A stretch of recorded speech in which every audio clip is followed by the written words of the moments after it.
ይሄን ጭንቅላት አዩት።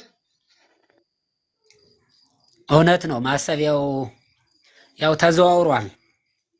በነገራችን ላይ ቤተክርስቲያኒቷ ቀጥተኛ ሃይማኖት ነው የምታራምደው። ክርስቶስን በሚገባ የምታመልክ ናት። ኃይለ እግዚአብሔር ደግሞ ተአምራት በቤተክርስቲያኒቷ ይከናወናሉ።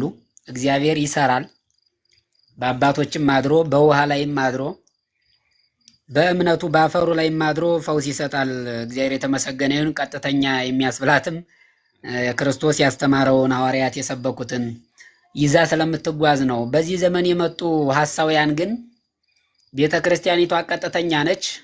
ራሷ የሆነው ክርስቶስን ታከብራለች። ራሷም ክርስቶስ ነው የቤተክርስቲያን ራስ። እነሱ ግን ራሳቸው እግራቸው ነው ማለት ነው። በዚህ በስዕሉ እንደገለጽከው ቤተክርስቲያን ቀጥተኛ ናት። ቤተክርስቲያንን ዘግዝቀው እነሱ እግራቸውን ራስ አድርገው ትምህርቱን ገልብጠው ማለት ነው። ባጭሩ የሚያስተምሩ ሐሳውያን እየበዙ ስለሆነ ይህ ስዕሉ ትክክል ይገልጻል ብዬ አስባለሁ። ራስ ይመስላል፣ እንደ ራስ ግን አያስብም። ያው እንደምታየው እግር ነው።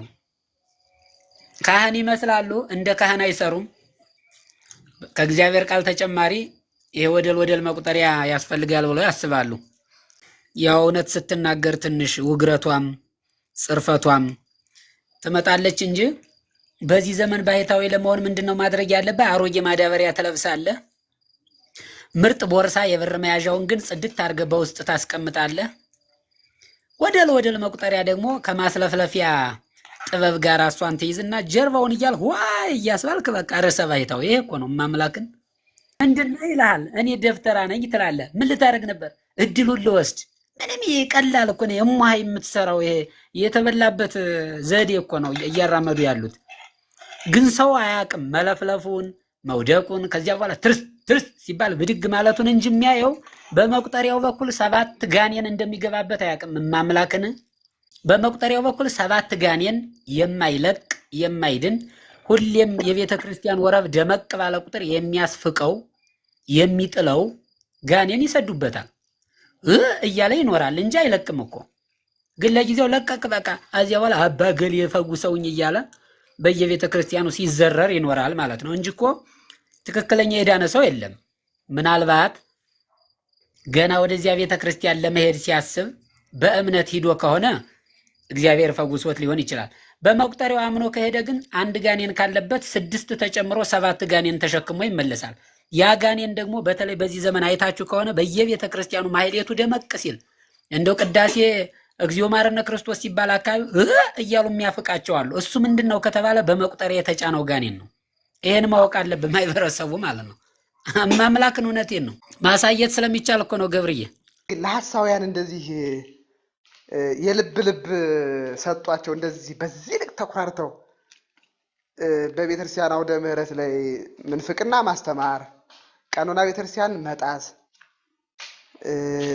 እንዲህ በዚህ ደረጃ ያደረሳቸው ግን ምንድነው ብለው ያስባሉ?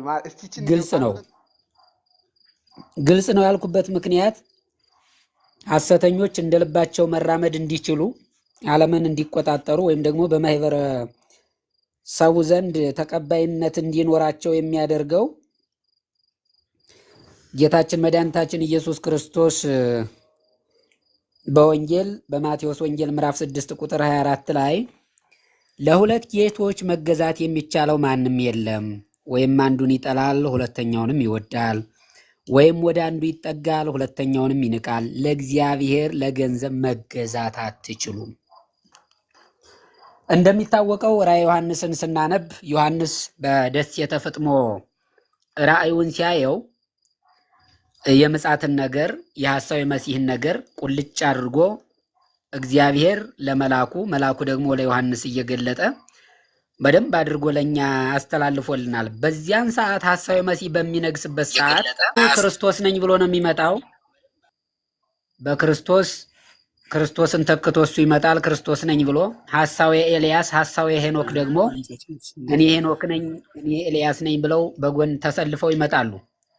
ወደ ጠየቀኝ ጥያቄ ስመጣ ለምንድን ነው ሐሳውያን በዚህ ዘመን ሆዳቸውን ደረታቸውን ነፍተው እንዲመኩና እንዲናገሩ ያደረጋቸው ካልከኝ ቅድም በማቴዎስ ወንጌል ምዕራፍ 6 ቁጥር 24 ላይ የጠቀስኩልህ ወደ አንዱ ጌታ ማለትም ወደ ገንዘብ ስላደሉ ይችን ዓለም ደግሞ በዚህ ዘመን ገንዘብ ካለ መቆጣጠር ትችላለህ።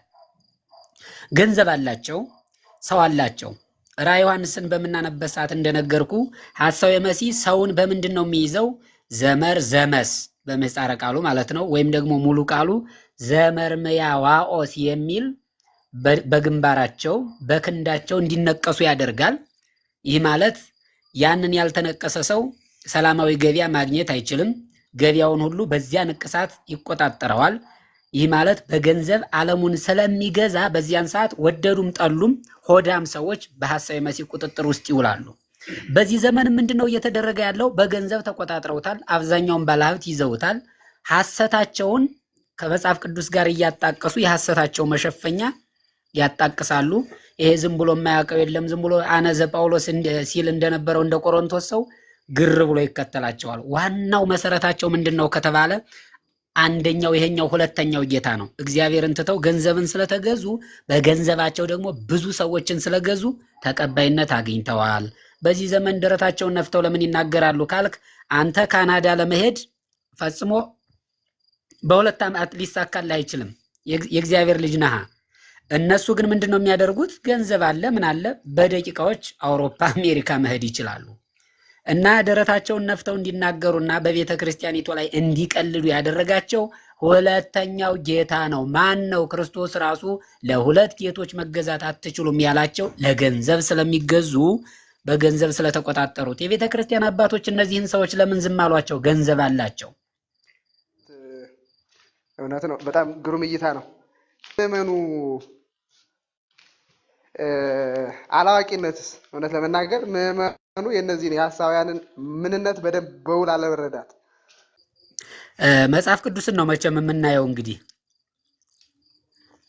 6 ቁጥር 12 ይመስለኛልና አንድ ታሪክ አለ።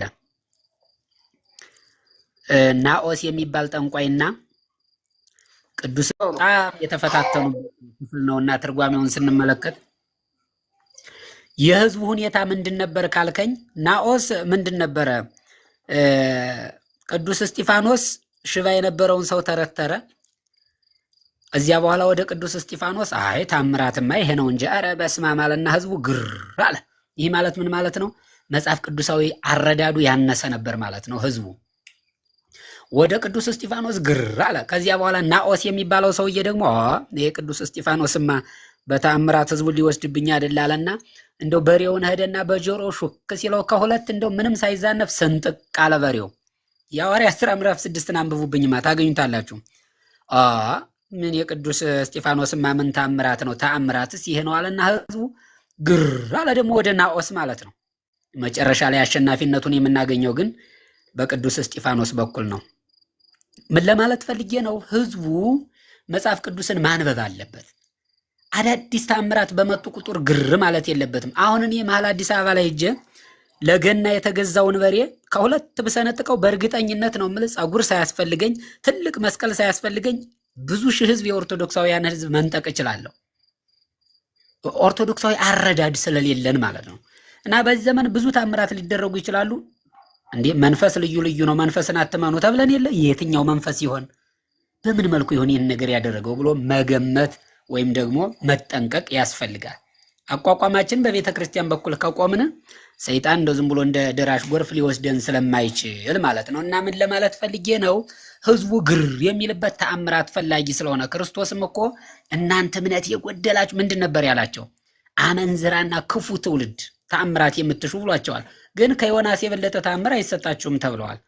እና በተአምራት የሚሳብ ሌቦች መጠቀሚያ ነው የሚሆነው። ህዝቡ ምንድን ነው ማድረግ ያለበት? አባገሌ ፀጉሩን አሳድጎ መጥቶ ታላላቅ ታምራት ቢያደርግ፣ አባገሌ ደግሞ መቁጠሪያውን ይዞ በመቁጠሪያው አሸሸ ገዳሚ ቢያሰኝ ቤተክርስቲያንን ማዳመጥና ክርስቶስን መደገፍ ያስፈልጋል። ሰው የተደገፈ ሰው መቼም ማወዳደቁ የከፋ እንደሆነ ስለሚታመን ማለት ነውና ሰው ምን ማድረግ አለበት? ተአምራት ፈላጊ መሆን የለበትም። እንዴ መጽሐፍ ቅዱስን እኮ ስንተረጉመው እንዴ ክፉና መንዝራ ትውልድ ተአምራት ፈላጊ የተባለው ለማን ነው ተብሎ እኮ መጠየቅ አለበት፣ ወይም ራሱን መጠየቅና አባቶችንም መጠየቅ ስላለበት ማለት ነው። እና ህዝቡ በተአምራት የሚወሰደው መጽሐፍ ቅዱሳዊ አረዳዱ አነስተኛ ስለሆነ ነው ብዬ ነው የምወስደው።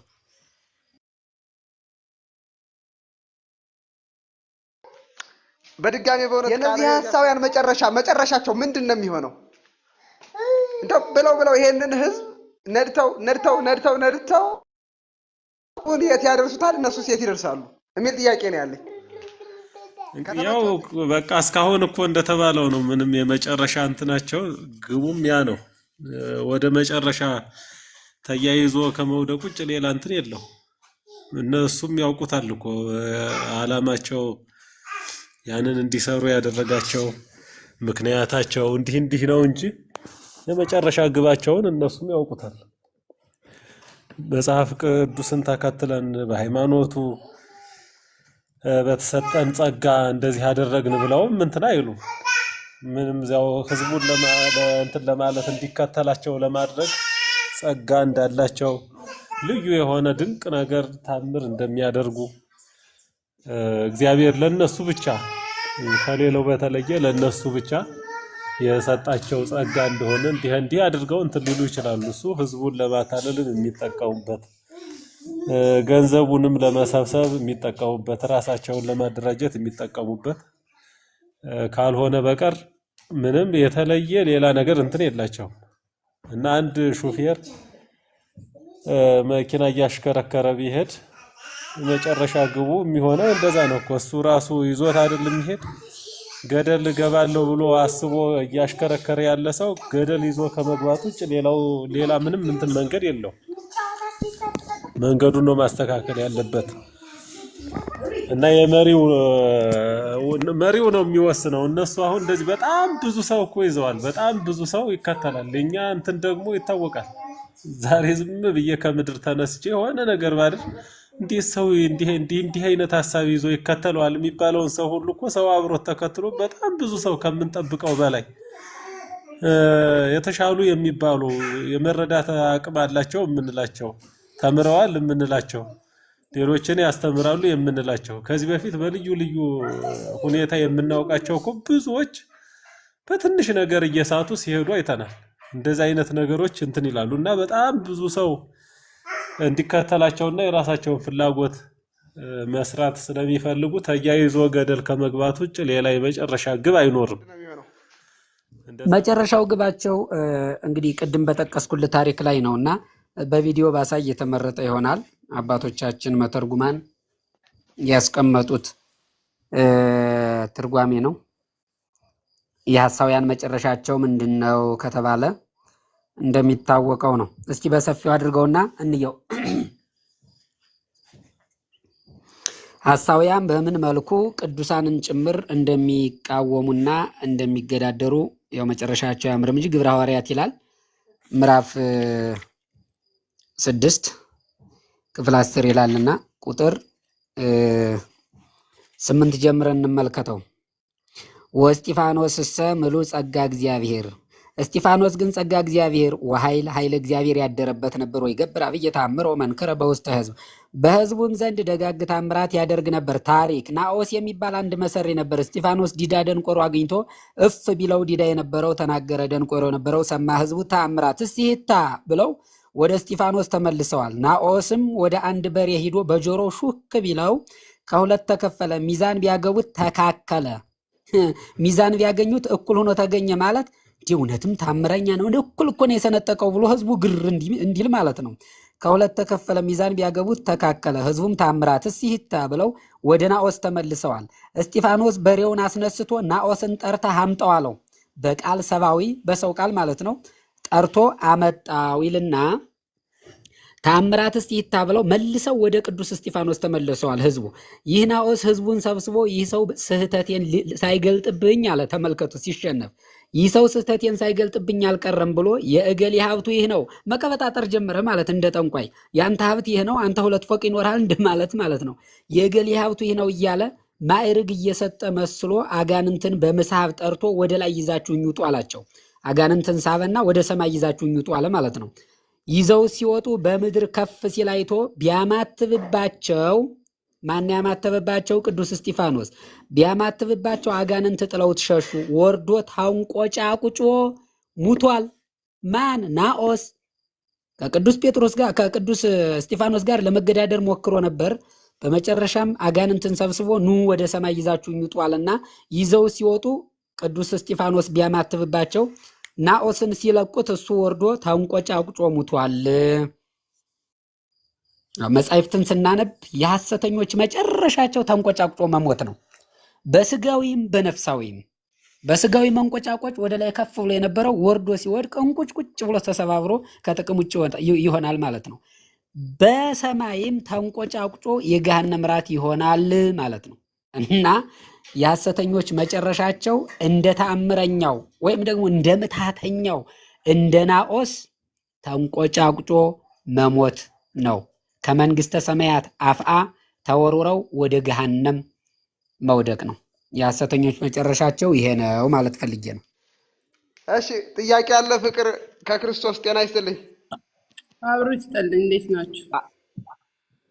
እግዚአብሔር ይመስገን። ዘጸአት አይደለም ሌላ ነው። ደብረ ማርቆስ አድማስ ሚዲያ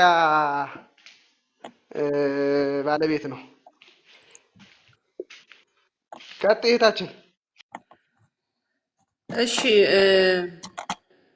ያው የምናወራው መቼም አንደኛ እንደ ሰው፣ ሁለተኛ እንደ ኦርቶዶክሳዊ ጨዋነት በተሞላው ነገር ነው እኔ ማውራት የምፈልገው። የእናንተን ባላቅም ስለዚህ መሰዳደብና መጥፎ ነገር መነጋገር የለም። እኔ ማለት የምጠይቃችሁን ጥያቄ ትመልሱልኛላችሁ።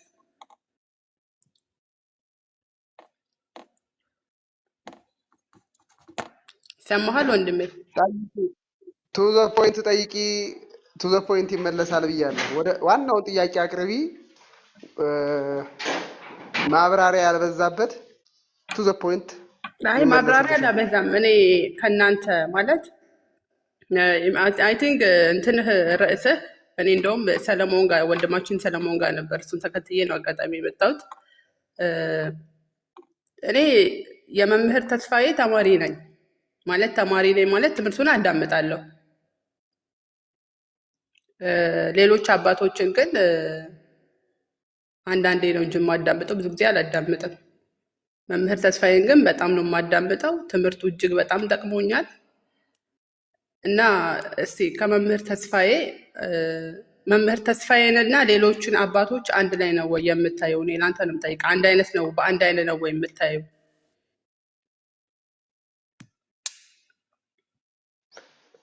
ኦኬ እሺ፣ እንደዛ ነው። ጥያቄሽን በጥያቄ መመለስ እችላለሁ? አይ ገብርዬ ቆይ ከቻልክ መልስልኝ። መልሱ መልስ ካልቻልክ ደግሞ አይ ጥያቄሽን ምን መሰለሽ? በኢትዮጵያ ኦርቶዶክስ ተዋሕዶ ቤተክርስቲያን ስርዓት ክህነት የተሾመ ክህነት ያለው ቤተክርስቲያኒቷ መምህር ብላ የሾመችው ማስረጃ ያለው የተማረበት ጉባኤ ቤት ግልጽ የሆነ ክህነት የሰጡት ጳጳስ ግልጽ የሆነ ቤተክርስቲያኒቷ የምታውቀው ካህን ከሆነ እገሌን ከገሌ ማወዳደር ፈጽሞ የማይቻል ነው። ቤተክርስቲያን ካህን ብላ የሰጠችንን በአንድ እይታ ነው የምናየውና ጥያቄሽን ግልጽ አድርጊው። ግልጽ ብታደርጊው ጥሩ ይሆናል። አሁን ሰዎችን ሜንሽን አድርገን እገሌና እገሌ እንዴት ታያቸዋለህ ሳይሆን ጥያቄሽ ግልጽ ሆኖ ጥያቄ የፈጠረብሽን ነገር ለመረዳት ከመጣሽ ግልጽ አድርጊው ለማለት ነው። እሺ እንግዲህ መምህር እኔ አሁን ማለት ማወራው ወይ ደግሞ ጥያቄ የሚጠይቀው ስለ አንድ ሰው ነው። ምክንያቱም የአንድ ሰውን ብቻ ትምህርት ስለማዳመጥ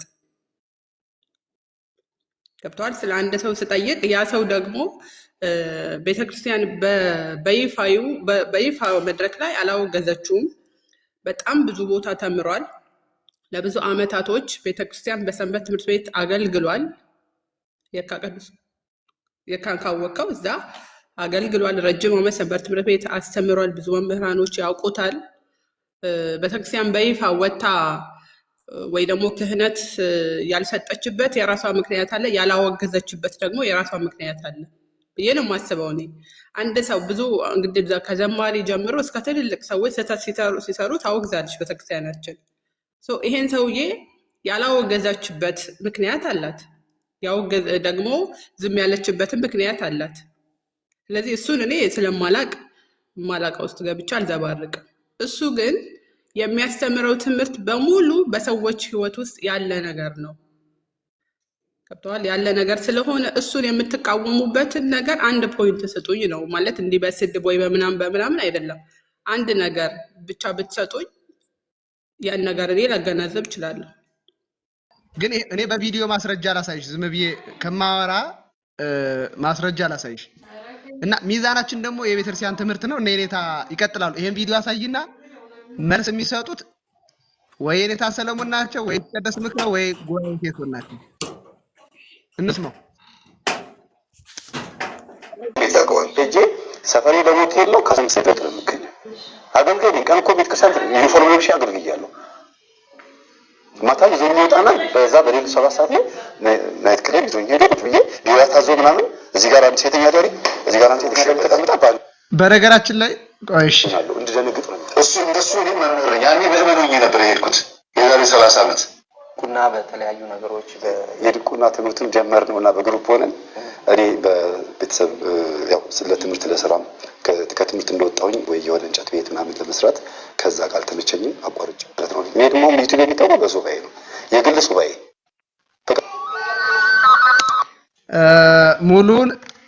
ሙሉ ማየት ትችያለሽ። ስለሱ የተሰራ ቪዲዮ አለ ዩቲዩብ ላይ ገብተሽ ማየት ትችያለሽ። ግን እሱ ያስተማረውን የስተት አስተምሮ ላሳይሽ።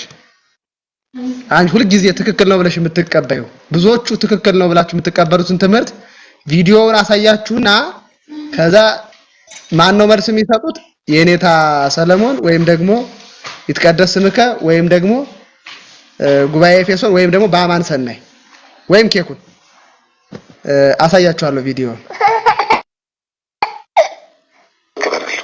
ዛሬ መንፈስ ተዋርሷል ማለት የሥላሴ ልጅነታችን ሰው የመሆናችን ነፃ ፈቃዳችን በሙሉ ቁልፉ እጁ ላይ ነው ያለው ማለት ነው። በፈለገው መንገድ ይመራናል። መዳፍ ካስነበብን ስኒ ካዘቀዘቅን ኮኮብ ካስቆጠርን የእናት ስም ከተጠየቀ የተወለድኩት በዚህ ወር ነው ተብሎ በዛ ወር የተወለደው ማንነቱን ካያ አንድ ሰው እድሉን በራሱ ይራራል። የህይወቱን ቁልፍ ለዲያብሎስ ሰጥቷል ወይም ደግሞ ለዛ ለዞዲያክ አስተሳሰብ ሰጥቷል ማለት ነው። ነፃ ፈቃድ የሚቀማ ማለት እንደው ነፃ ፈቃዳችን ሊቀማ ይችላል የሚል ጥያቄ አለኝ። ተስፋዬን ግን ሰምታችሁታል ምን እንዳለ።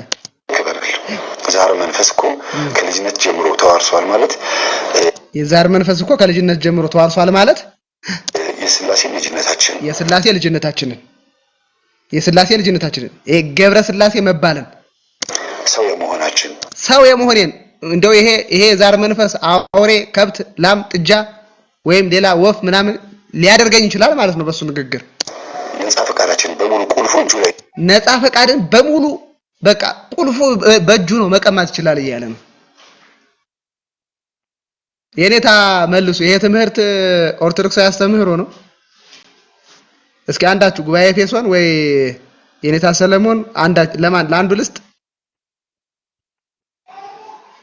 እህታችን አዳምጪ በቃሽ።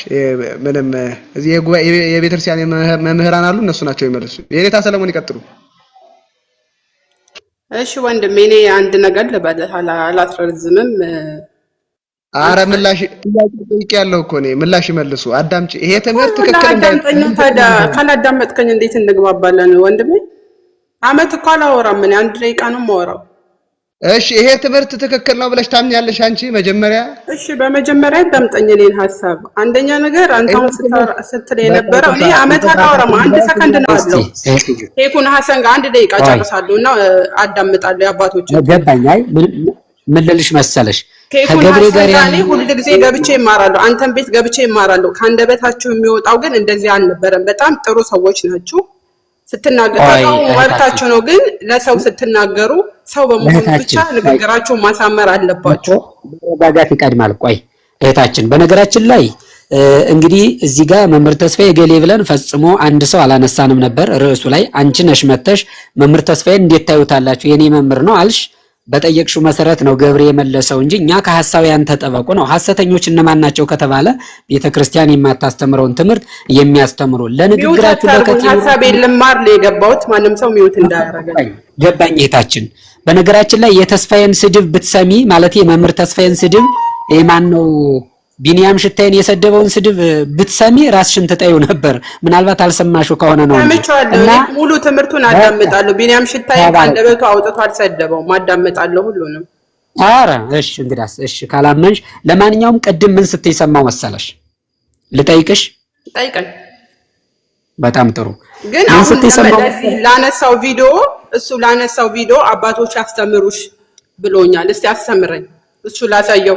የ5 ደቂቃ ቪዲዮ ቆርጦ ሙሉ ቪዲዮ ሳያዳምጥ አውጥቶ ለነገረኝ እስቲ መልስ ትጠኛለህ። አሁን እኮ የኔ እናት ቆይማ፣ አሬዎስ የተወገዘበት ወልድ ፍጡር በባህሪ መለኮቱ ይቺ ፖይንት ብቻ ናት። አሬዎስ የተናገረው ብዙ እኮ ነው። ግን እኛ የምንፈልገው ለምሳሌ አንድ ስህተቱን ትምህርት ስለሆነ ሙሉ ትምህርቱን ማዳመጥማ የተከታዮች ስራ ነው። እነዚህ ጋር እንግባባና መጀመሪያ ጥያቄ ልጠይቅሽ። መጀመሪያ ላይ ንግግርሽን ስታቀርቢ እኔ መምህር ተስፋዬን እወደዋለሁ፣ የምወድበት ምክንያት ደግሞ ቤተክርስቲያኒቷ የማታስተምረንን ትምህርት ስለሚያስተምር ነው አልሽ። ይህን ያልሽበት ምክንያት አለሽ? አዎ፣ ቤተክርስቲያኒቷ የማታስተምረውን ትምህርት የሚያስተምር ሰው መምህር ብለን እንጠራዋለን እኛ ኦርቶዶክሳውያን። ኦርቶዶክስ ስለሆነና መምህር ስለሆነ ኦፍ ኮርስ መምህር ትቆጣለች። ንግግርሽ ላይ ነው የምይዝሽ። ቤተክርስቲያኒቷ አስተምራ የማታውቀውን የማታስተምረንን ስለሚያስተምረን አልሽ። በህይወታችን ውስጥ ገብቶ ቤተክርስቲያኒቷ የማታስተምረንን ስለሚያስተምረን መምህር ነው አልሽ። ምን ማለትሽ ነው? እሺ ቴንክ ዩ።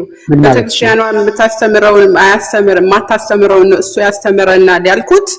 አሁን አንተ ልትለው የፈለከው እንዴት ከቤተክርስቲያን ውጭ ሆነ ትምህርት ለሚያስተምር ሰው ተከታይ ትሆኛለሽ፣ እንዴት ከሃይማኖት ውጭ ትከታያለሽ ነው አላልኩም። መች አልኩ? እንደዛ ነው ነገር። እኔ እንደዛ ያልኩበት ምክንያት አጠር አድርጌ ልንገርህ ወንድሜ።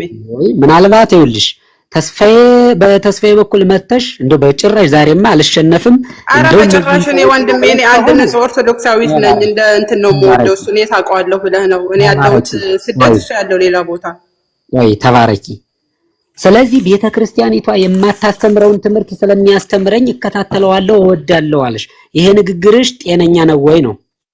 አዎ ጤነኛ ነው። ምክንያቱም እንደዚህ ያልኩበት ምክንያት እሱ የሚያስተምረው ስለ ሰይጣንም ሆነ ስለ ዳቢሎስ ሰዎችን ስለሚያሳሰት መጽሐፍ ቅዱስ ላይ ያለ፣ ቤተክርስቲያንም አልፎ አልፎ ቢሆን በትምህርቶቿ በመድረክ ትምህርት ጣልጣል ታደርጋለች አይደል? እንዲህ ዲቴል ግን ገብቶ እሱ ቤተክርስቲያን ያልሰጠችኝን ትምህርት አስተማረኝ ያልኩበት ምክንያት በህይወታችን ያለውን ቤተክርስቲያን አውጥታ ያላስተማረችንን ግን ያለ ስንክሳር ብትል መጽሐፍ ቅዱስ ገድላት ብትል ሁሉ የቤተክርስቲያን አይደል እንዴ? ከዛ ውስጥ ግን ቤተክርስቲያን መድረክ ላይ ያልሰጠችን ትምህርቱ የሷ ሆኖ ግን ለህዝቦቿ ያልሰጠችው ትምህርት እሱ ያስተምራል በህይወቱ ገብቶ ማለት ነው። አይ አዳምጪኝ። በቤተክርስቲያናችን ስንት አይነት አስተምሮ አለ? ብዙ አይነት አስተምሮ አለ። ለምሳሌ ነገረ ክርስቶስ አለ፣ ነገረ ማርያም አለ፣ ነገረ ቅዱሳን አለ። እንደው ነገረ ሰይጣን የሚል እንደው ሰምተሽ ማለቴ ምንድነው? ነገረ ጋኔን የሚል ሰምተሽ ታውቂያለሽ? አላውቅም። የለም። ታዲያ ነገረ ጋኔን ብላት ቤተክርስቲያኒቷ ለማስተማር ቀርጻ ለህዝቡ እንዲተላለፍ ፈቅዳ ካላስቀመጠች ነገረ ሰይጣንን አስተምሩ የሚል ከየት መጣ?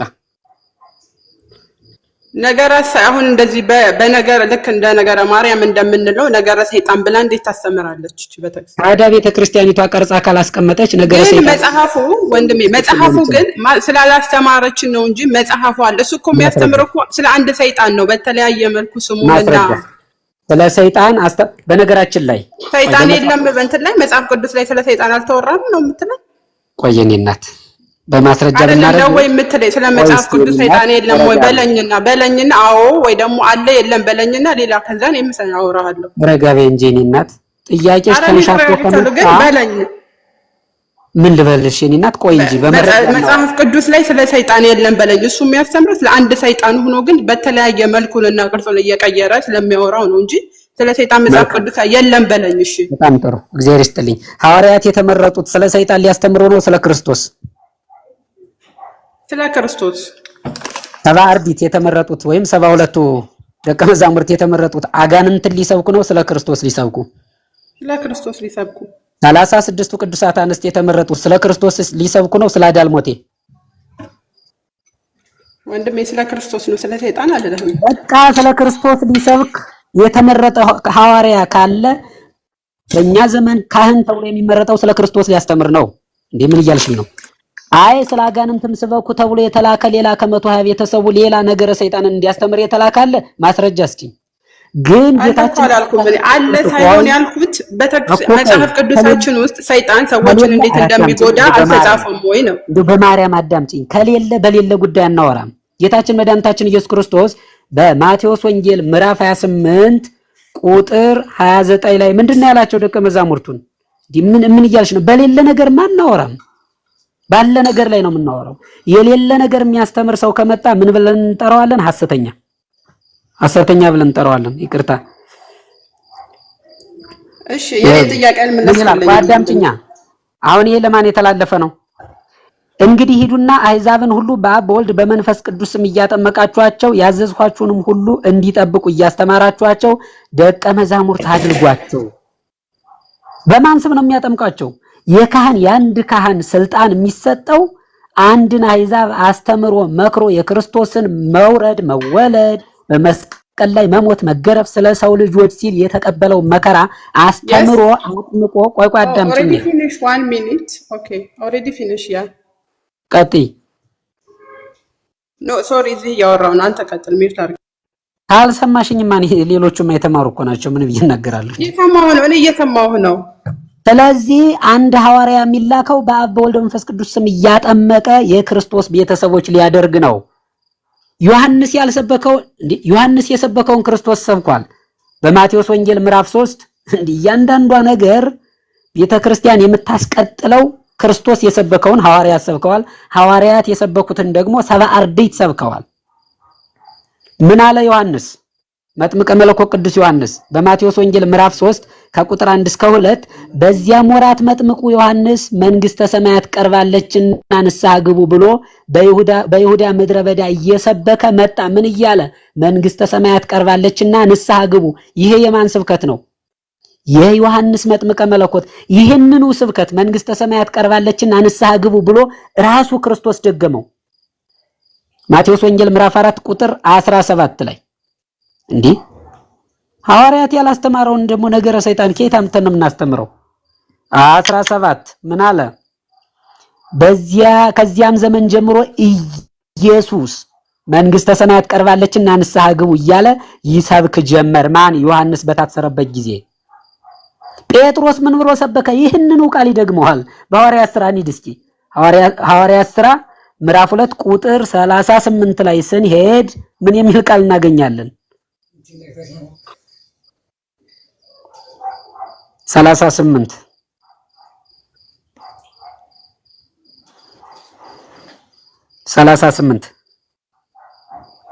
ምን የሚል? ጴጥሮስም ንስሐ ግቡ ኃጢአታችሁም ይሰረይ ዘንድ በክርስቶስ ስም ተጠመቁ ብሎ ሰበከ ይላል። ዮሐንስ መጥምቀ መለኮት የሰበከውን ስብከት ክርስቶስ ደገመው። ክርስቶስ የሰበከውን ደግሞ ጴጥሮስ ደገመው። ቤተክርስቲያን ይህንን መሰረት በማድረግ ከክርስቶስ የመጣውን ወደ ሐዋርያት የመጣውን ከሐዋርያት ወደ ሰባ አርድእት ከሰባ አርድእት ወደኛ የመጣውን ስብከት በዚህ ልክ ታራምዳለች። ጴጥሮስ ያልሰበከውን ዮሐንስ ያልሰበከውን ክርስቶስ ያልሰበከውን ነገረ ሰይጣን የሚሰብክ አዲስ መምህር ከመጣ ሐሰተኛ ነው። በምን መልኩ ነው የምትሞግቱን ነው? እኔ እኮ የሚገርመኝ ነገር አለ። እናስረዳ። ኧረ ፈጽሞ አስረዱና ነገረ ሰይጣንን እንድናስተምር ፈጽሞ አልታዘዝንም።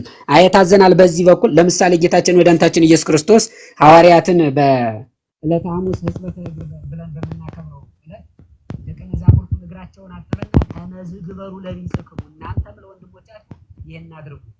አጋንንትን አውጥቶ ግን ለምሳሌ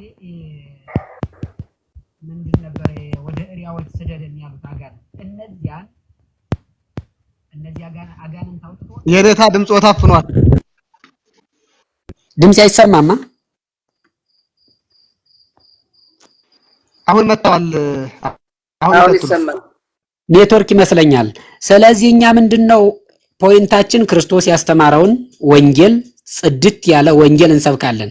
ይቺውም ወንጌል ምንድናት? መንግስቱን የምትናገር የክርስቶስን መከራ መስቀል የምትናገር ለሰው ልጆች የተከፈለውን ዋጋ የምትናገር የመጨረሻ ርስት መንግስተ ሰማያት ብለን የምንወርሳትን ነው። አስተምሮ የተባል ነው። ሐዋርያትም ሲመረጡ ወንጌልን እንዲያስተምሩ ነው የተመረጡት። ስለዚህ አሁን የመጡ ዘመነኛ ሰዎች ከምን አግኝተውት ነው ነገረ ሰይጣንን የሚያስተምሩት? ለዚህ ማስረጃ ፈልጋለሁ። አለቀ። የትኛውም ጠያቂ ይምጣ ነገረ ሰይጣንን አስተምሮ ያለ ሐዋርያ ካለ ይሄው ለመቀበል ዝግጁ ነኝ። እኔ ከተጠየቅኩ ግን ፈጽሞ የለም ነው። ከመጠየቋ በፊት ግን አንድ ሐሳብ እንትን ብል የእሷ ጥያቄ በደንብ እንትን አላለውም መሰለኝ። አዲስ ትምህርት የሚለው መምህር ሰለሞንም ያዩበት ሁሉም ሰው እንትን ብሎታል። የእሷ ሐሳብ ምናልባት እየተሰማው ከሆነ በቤተ ክርስቲያን አውደ ምህረት ላይ ያልተሰጠነውን ትምህርት በቀጥታ ከሱ ማግኘት እየቻልን ነው። ያ ማለት ቤተክርስቲያን ያልሰጠችው ለምሳሌ ብላ የጠቀሰችው አለ እንደ ስንክሳር፣ እንደ ታምራት፣ ገድላት እንደዚህ የመሳሰሉትን ነገር የሰማን ከሱ ነው። ጾሙ ጸልዩ የሚለውን ምናልባትም ንስሐ ግቡ ቁረቡ የሚለውንም ትምህርት የሰማነው ከሱ ነው። ቤተክርስቲያን ይሄን ትምህርት አላስተማረችም አይነት ነው እንትኑ የተረዳሁበትም እየገለጸችው ያለበት መንገድ እንደዛ ነው። እና ስንክሳር ምናልባት በየጊዜው እያነበበ ወይ ከስንክሳር ታሪክ እያወጣ የቅዱሳንን ታሪክ የሰማች ከተስፋዬ መሰለኝ። እኔ በእንትን ደረጃ ብዙ ጊዜም እንደምለው የግለሰብ ስም አይደለም። አሁን ሚዛን ነው የሚቀመጥም በሚዛን ነው። እሷ ስላነሳቸው ስሙን ስለጠቀሰች ስም ጠቅሶ መናገሩ ስለሚገባ ነው እንጂ የሰው ስም አያስፈልግም። በቃ ገሌ ምክንያቱም ቤተክርስቲያን ያስቀመጠችው ሚዛን አለ።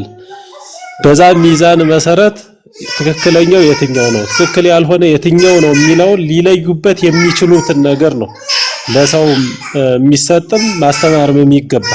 ከዛ ውጭ ገሌ ብንል ለምሳሌ ገሌ ያልነው ስለ ገሌ ተናገርን፣ እሱ ስለ አሪዮስ ብቻ እየተናገርን አሁን አሪዮስን ብቻ ስንቃወመው ብንል አሪዮስ ሲሞት ያንን ሃይማኖት ያንን የሱን ወልድ ፍጡር በመለኮቱ ያለውን ትምህርት የሚከተሉ ተረፈ አሪዮሳውያን አሉ። እነዛ በጣም ብዙ ሆነው የሚነሱ እነዛም ሲነሱ በእነሱ ልክ ደግሞ ገሌ እንደዚህ ነው ገሌ እንደዚህ ነው አይደል፣ ትምህርታቸው ላይ ነው በቃ ያንን ትምህርት ለይቶ መቃወም ይገባልና ስሙን ጠቅሳ ስላነሳይ ስሙን ጠቅሶ መመለስ ስለሚገባ ነው።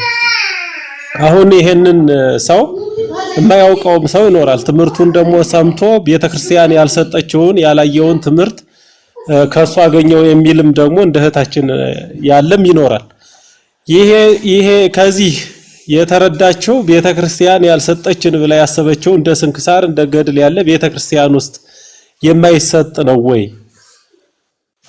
ለምሳሌ ሰዓታት ቆመሽ ታውቂያለሽ? ሰዓታት ሲቆሙ ሰምተሽ አጠገባቸው ቆመሽ ከካህናቱ ጎን ቆመሽ ሰምተሽ ታውቂያለሽ ወይ? እሱ አልቆ ኪዳን ሲደርስ ኪዳን አስደርሰሽ ታውቂያለሽ ወይ? ከዛ በኋላ ስንክሳሩ ሲነበብ ሰምተሻል ወይ? ይሄን ሁሉ አልሰማሽም፣ የለሽም። ስለዚህ አንቺ ያገኘሽው በዚህ በቀላሉ ስልክሽን ስትከፍቺ የሆነ ሰው መጣልሽ ተከታተልሽ። በቃ ለካ እንደዚህ አይነት ትምህርት አለ ቤተክርስቲያን የማትሰጥ። መጀመሪያ ሳንሄድ ሳናያት ምን እንደምትሰጥ ሳናውቃት ምን እንዳስተማረች ሳናይ ሳንቀምሳት የለም እኮ ከውጭ ብቻ ይሄን ስላገኘን እኔ ጾምን የተማርኩ አሁን ብንጠይቅ ከገሌ ነው ወደ ማለት ይመጣል። ገሌ ስላለ ነው ገሌ ሲያስተምር ሰምቸው ጾምን መጾም ጀመርኩ። ቤተክርስቲያንማ በቃ ጾሙ እኮ አትልም ሳንሄድ ስትል መይሰማናት። የሷ የጻፈችውን መጽሐፍ መቻ ነበብ ያስተማረችውን ትምህርት መቻየ ነው። መጽሐፉን ሳንገልጠው የማንበቡ ልምድ አለን፣ የመስማቱ ልምድ አለን። የመማሩ ቆሞ የማስቀደሱ ቆሞ የምትለውን ቤተክርስቲያን የምትለውን የምታስተላልፈውን መልእክት የመስማቱ ነገር አለው የለም ሳንሄድ። አሁን እኮ እንደዚህ የአገልግሎቱ ስጋው ደሙንም ተቀበሉ ሲባል የሰማው ከሱ ነው። ሁልጊዜ ነው እኮ በቅዳሴዋ የምትል ንስሐ ግቡ አትልም እንዴ? ሁልጊዜ የቤተክርስቲያን ደወል የሁልጊዜ ጥሪዋ መንግስተ ሰማያት ቀርባለችና ንስሐ ግቡ ነው እኮ። ሁልጊዜ ንስሐ ግቡ ነው። ስጋውን ደሙን ተቀበሉ ነው። ሁሌ የሚቀደስ እኮ ስጋውን ደሙን እንድንቀበልበት ነው። ግን ስጋውና ደሙን ተቀበሉ ሲባል የሰማን ከገሌ ነው አይባልም። አላወቅናትም፣ አላየናትም። ምናልባት ቤተክርስቲያንም እንደዚህ ትላለች እንዴ ማለት የምንጀምር ቤተክርስቲያን ገብተን ስናያት ነው። አሁን እህታችን ምናልባት በጣም በስራ ብዛት በስራ ጫና ምክንያት ከቤት መውጣት ስላልቻልሽ እዚህ ሀገር ውስጥም እያለሽ ደግሞ ቤተክርስቲያን ካለሽ ቅርበት አንፃር በጣም ቅርብ አልመሰልሽኝም። እንደዛ ሆኖ በልዩ ልዩ ምክንያት አልሰማሽም። አውደ ምሕረት ላይ ቤተክርስቲያን ምን ታስተምራለች? በመምህራን በውስጥ በቤተ መቅደሱ ያለው አገልግሎት ምን ይመስላል? በቅዳሴ ሰዓት ምን ይነበባል? ምን ይጸለያል? ሰዓታቱ ላይ ምንድነው የሚባለው? ስንክሳሩ የት ነው የሚነበበው? መቼ ነው የሚነበበው? ታምር መቼ ነው ሲነበብ የሰማ ነው? እንዴት ነው የሚነበበው? መቼ ነው የሚነበበው? የሚለው ሁሉ የለም። በቃ የሰማ ነው ከሆነ ሰው ነው። ስለዚህ የሆነ ሰው ትምህርት እንደሰጠን አድርገን እናስባለን። አይደለም። አላየናትም አልሰማናትም። አሁን ቁጭ ብሎ የሚሻለው እገሌ ወገሌ አይደለም። ምን አገባንኛ ስለ እገሌ ስለ ገሌ ስለሚባሉ ትምህርት ነው እኮ ቤተክርስቲያን ህብረታዊት ናት። የገሌ ወገሌ አይደለም ምንላት። ህብረታዊት በሆነች ቤተክርስቲያን ውስጥ ትምህርቷ ምንድነው? የኛ መሰረት እንደፈለገው ይሁን እንደው የፈለገው እንትን ይምጣ መሰረት ብለን የምንሄድ ተዘከሩ መኳንንቲክሙ ነው አይደል? መምህራን የቀደሙትን እኮ ነው። ተሳአሎ ለአቡከ የሚለው አባትህን ጠይቅ ወይ ነግረከ ይነግርሃል የሚለው አባትህን ነው ጠይቅ። አባት የማን ነው? ሐዋርያት አሉ።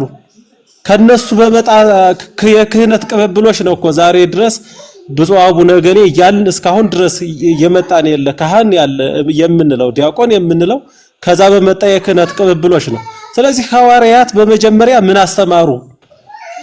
እነሱ ከክርስቶስ የተቀበሉት ነው። ክርስቶስ ለሐዋርያት ምን አስተማራቸው? ስለዚህ የነሱን ነው መነሻ አድርገን እየመጣን ያለ። እኛ ከነገርናችሁ ወንጌል ብሏል አይደል? በቃ ክርስቶስ ለሐዋርያት ከሰጣቸው ሐዋርያት ካስተማሩት ከዚያ ወንጌል ውስጥ ክርስቶስ ለኛ ከነገረን እኛም ለናንተ ከነገርናችሁ ከዚህ ወንጌል ውስጥ ውጪ የሰማይ መልአክም ቢሆን መጥቶ ቢያስተምራችሁ ከዚህ የተለየ ከሆነ አትቀበሉ ነው። አንቀበለው።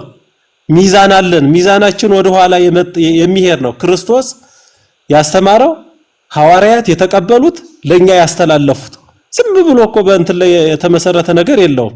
አለን ወደ ኋላ ሄደን የምንመዘው የሚኖር ነገር አለ። እገሌ ብትይ ዛሬ 30 ዓመት 40 ዓመት በጣም ግፋቢል 50 ዓመት የሆነ ሰው ዛሬ ወንጌል ሊያስተምረን ያንን አዲስ መሰረት ሊመሰርትልን አዲስ የሆነ ትምህርት ሊያመጣልን አይችልም። ከየት ያመጣውን በምን መልኩ እና ያገኘንበትን መንገድ እንትን ማለት ጥሩ ነው። ቤተክርስቲያን አላስተማረችንም አይባልም። አልሰማናትም ወይም ደግሞ ስታስተምር አልነበርኩም ማለት ይቻላል። ስታስተምር አልሰማኋትም ማለት ይቻላል እንጂ ይሄን ሁሉ መጽሐፍ ጽፋ እኮ ያስቀመጠችው እኛ እንድናነብበት እንድንጠቀምበት ነው። መምህራንን በየፈርጁ አስተምራ መምህር እያለች ሁሩ ወመሃሩ ተብሎ መምህር ሆኖ ሂድና አስተምር ተብሎ ሂዱና አስተምሩ ተብሎ የተላኩ ብዙ መምህራን አሉ። ዛሬ እኛ መምህር ገሌ ነኝ ብሎ ስላለ ብቻ የሆነን ሰው ይዘን መምህር ገሌ ከሱ ውጭ ሌላ የለም አይባልም። ብዙ መምህራን አሉ እኮ ብዙ ሊቃውንት እኮ አሉ። ጉባኤ አስፍተው ወንበር ዘርግተው የሚያስተምሩ ብዙ መምህራን አሉ። መምህራን የሚባሉ እነሱ ናቸው። መምህራን እንዳዘዙን እየተባለ በመጻሕፍትም ዘንድ የምናገኘው ትእዛዝን የሚያዝዙ ያንን የምንከተላቸው መምህራን አሉ። ዛሬ ጉባኤ ቤት የሌለው የተማረበት ምስክር ሊያመጣ የማይችል ሰው እኔ አሁን ዛሬ ዝም ብዬ ተነስቼ የትም ቦታ ሳልማር ጉባኤ ቤት ሳልቀመጥ ዝም ብዬ መምህር ባማን ስላልኩት መምህር ሆናል እንዴ? አይቻልም። ከየት ይመጣል? ያ ያስፈልጋል። ያንን ለማድረግ ደግሞ ድፍረት ይጠይቃል። ይሄን ማለት በራሱ ድፍረት እኮ ነው። ዝም ብሎ እየተነሳ ታይትል አይጨመርም። ዛሬ ዝም ብሎ ዶክተር ገሌ ይባላል እንዴ? ምንም ሳይማር ባለማዊ እንኳን ቢሆን እንኳንና በዚህ በመንፈሳዊ እና ይሄንን ነገር ለማለት ነው። አበዛው መሰል አመሰግናለሁ። ቃለ ሕይወት ያሰማልን። እግዚአብሔር ይስጥልን ዲያቆን፣ በጣም እናመሰግናለን።